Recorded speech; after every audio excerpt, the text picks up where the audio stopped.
चरणजीत सिंह चन्नी पंजाब के नए मुख्यमंत्री बन गए हैं और उनके मुख्यमंत्री बनने के साथ ही उनकी कहानियां भी अब सोशल मीडिया से लेके हर जगह छा गई है।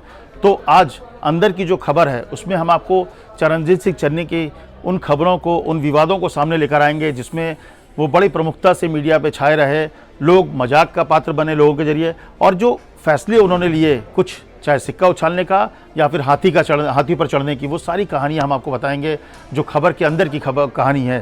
तो शुरुआत करते हैं चरणजीत सिंह चन्नी के बारे में कि चरणजीत चन्नी कौन है। देखिए, अब नए मुख्यमंत्री बनकर सामने हैं पंजाब में, और सबसे बड़ी बात की 2007 से एमएलए हैं। पहले अकाली दल में थे, फिर निर्दलीय हुए, फिर अब कांग्रेस के साथ हैं, और कांग्रेस के एक सिख दलित चेहरा के तौर पर उन्हें मुख्यमंत्री बनाया गया है। और मुझे लगता है कि एक बहुत ही अच्छा कॉम्बिनेशन कैप्टन के बाद जो होना था, जिसके सहारे आप चुनाव में जाते, जिसके भरोसे आप आगे जाते, तो वो एक सिख और दलित का जो कॉम्बिनेशन है चरणजीत सिंह चन्नी का, वो एक बेहतरीन चेहरे के तौर पर कांग्रेस ने प्रोजेक्ट किया। हालांकि इसका कुछ गलतियां की जिसको मैं बाद में बताऊंगा, लेकिन शुरुआत करते हैं कुछ ऐसे कहानी से, किस्से से जो चरणजीत सिंह चन्नी के साथ जुड़े हुए हैं। सबसे पहला विवाद की मीटू का, उन पर सीधे सीधे आरोप लगा था मीटू का 2018 में, जब एक आईएएस अधिकारी के ऊपर को एक अश्लील मैसेज भेजने का आरोप लगा कि उन्होंने रात को अश्लील मैसेज भेजा एक आईएएस महिला अधिकारी को, जिसके बाद हालांकि उन्होंने कोई शिकायत नहीं की थी, लेकिन खूब बवाल मचा। जो मुख्यमंत्री थे उन्हें जवाब देना पड़ा, इस पूरे मामले में बचाव करना पड़ा, और ये एक विवाद था। और हालांकि अब कुछ दिन पहले ही इसी साल महिला आयोग ने फिर से इस पूरे मामले को, चन्नी का जो विवाद था कि किस तरह से महिला को उसने अश्लील वीडियो भेजा, एसएमएस भेजा, तो उस पूरे मामले को लेकर फिर से जांच की बात कर रही है कि इस पे जांच होनी चाहिए ताकि भविष्य में कोई बड़ा नेता इस तरह की हरकत कोई अधिकारी के खिलाफ ना करे। तो ये तो होगा ही, लेकिन इनके साथ एक पहले भी विवाद था कि जब अकाली दल में थे, इन पे पैसे उगाही का भी आरोप लगा था कि 1 करोड़ रुपया उन्होंने उगाही करने की कोशिश की थी, उसको लेकर भी खूब हंगामा हुआ। बाद में तो कुछ पंडितों के साथ, कुछ ज्योतिषियों के साथ उनको बड़ा भरोसा था, ज्योतिषों पर बड़े भरोसा रखते थे, उनकी बातें मानते थे। कुछ भी शुभ काम होता था तो बिना किसी ज्योतिषी से पूछे वो कोई काम शुरुआत नहीं करते थे। और इसीलिए कुछ दो ऐसी बातें हैं जिसको सुनकर शायद आपको हंसी भी आएगी कि जब वो मंत्री बने तो एक ज्योतिषी ने ये कहा कि एक पंडित ने ये कहा कि आप अपने घर का दरवाज़ा जो है पूर्वोत्तर कर दीजिए, जो पीछे पार्क है वहाँ से रास्ता निकाल लीजिए, उससे आप भविष्य में अच्छे राजनीतिक में जो है और ऊपर पहुँचेंगे। इसके बाद उन्होंने तुरंत वहाँ से रास्ता निकलवाया। हालांकि थोड़ी देर बाद ही चंडीगढ़ प्रशासन ने उस रास्ते को बंद कर दिया। और एक दूसरी कहानी यह है कि एक ज्योतिषी ने यह कहा उनसे कि आप जो अपने घर पे एक हाथी लाइए और हाथी पर चढ़िए, तो इसके बाद आपके साथ अच्छा होगा, आप राजनीतिक में बहुत ऊंचाइयों पर पहुंचेंगे। और सबसे मज़ेदार चीज़ की, इसके बाद जो उनकी तस्वीरें थी वो वायरल हुई, मीडिया में सुर्खियों में बनी और लोग ने खूब मजाक बनाया। लेकिन मुझे लगता है आज ऐसे ही लोग अब उस ज्योतिषी को खोज रहे हैं जिन्होंने सलाह दिया था कि अगर आप सड़क निकलवा लेंगे पार्क से और हाथी पर चढ़ जाएंगे तो राजनीति में ऊंचे मुकाम पे पहुंचेंगे। और आज चरणजीत सिंह चन्नी जो हैं वो मुख्यमंत्री हैं।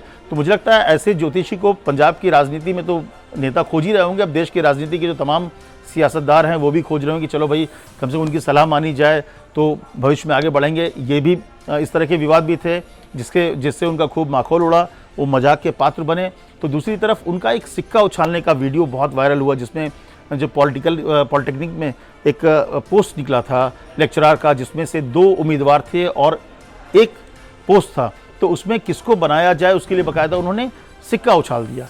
और एक मंत्री के तौर पर क्योंकि आप एक एडमिनिस्ट्रेशन में होते हैं, आपसे उम्मीद की जाती है कि आप एक जो एडमिनिस्ट्रेटर होता है वो कड़े फैसले लेने वाला होता है। लेकिन अगर कोई मंत्री सिक्के उछालकर फैसला ले तो आप समझ सकते हैं कि वो किस लेवल पर उनकी सोचने की शक्ति है, किस लेवल पर उनके फैसले लेने की ताकत है।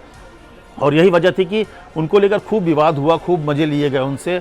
और इसके बाद फिर एक और चीज़ है कि वो चाह रहे थे कांग्रेस पर पीएचडी करने के लिए, और पीएचडी का जो एंट्रेंस टेस्ट था वो फेल कर गए। तो ये है हमारे चरणजीत सिंह चन्नी, जो एक नेता के तौर पर हो सकता है कि एक बहुत पावरफुल नेता हो, लेकिन मुख्यमंत्री बनने के बाद हो सकती है कि वो अपनी ताकत दिखाए और एक सफल मुख्यमंत्री बने भी।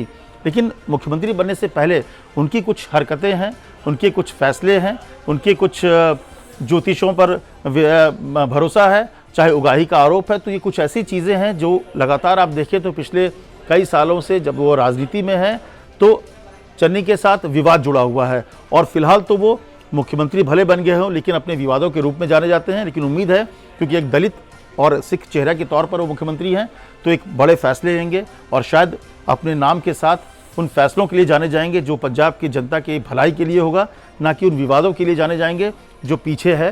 क्योंकि अब मुझे लगता है वक्त आगे बढ़ने का है। लेकिन इसी बीच कांग्रेस के हरीश रावत ने जो एक बात कह दी कि फिलहाल कुछ 6 महीने के लिए ही चरणजीत सिंह चन्नी होंगे, क्योंकि भविष्य में जब चुनाव होगा 2022 में, तब मुख्यमंत्री के तौर पर हमारे सिद्धू साहब होंगे मुख्यमंत्री के उम्मीदवार। इसको लेकर भी विवाद हो रहा है, क्योंकि मुख्यमंत्री बनने शपथ लेने से पहले इस तरह का ट्वीट और इसके बाद सुनील जाखड़ हो या फिर मायावती हो, सबने यही कहना शुरू कर दिया कि ये किस तरह की बातें हैं कि आप किसी को मुख्यमंत्री बनाते हैं और पहले ये तय कर देते हैं कि 6 महीने बाद दूसरा होगा। लेकिन इन सब चीज़ों को अगर एट पार हटाते हैं तो एक बहुत बड़ी अपॉर्चुनिटी है चरणजीत सिंह चन्नी के लिए कि वो एक मुख्यमंत्री के तौर पर अपनी जो पुरानी जो छवि है, विवादों वाली छवि है, उससे बाहर निकलकर एक अच्छे एडमिनिस्ट्रेटर के तौर पर अपने को इस्टेब्लिश करें, अपने को पंजाब की जनता के सामने दिखाएं कि हाँ, वो सिर्फ विवादों के लिए नहीं जाने जाते हैं। आज मौका मिला है तो वो पंजाब की जनता की भलाई के लिए सड़कों पर हैं और उनके लिए काम करेंगे। तो बस अब इंतज़ार करिए कुछ दिन का, जब वो अपने शायद नए और अच्छे फैसलों के लिए जाने जाएंगे, या फिर देखना होगा कि क्या फिर से वही पुराने विवाद जो हैं एक नए विवाद के साथ आगे बढ़ेंगे। ये जो पूरा चरणजीत सिंह चन्नी की जो कहानी है, वो खबर अब आप एक तरह से कह सकते हैं कि उस खबर के भीतर की जो कहानी है उस पर विराम लगाएंगे और आपको एक नई कहानी, नए शख्स, नई सियासत के साथ, नए अंदर की खबर के साथ फिर मौजूद होंगे। लेकिन फिलहाल आप देखते रहिए टाइम्स ऑफ नवभारत का डिजिटल प्लेटफॉर्म।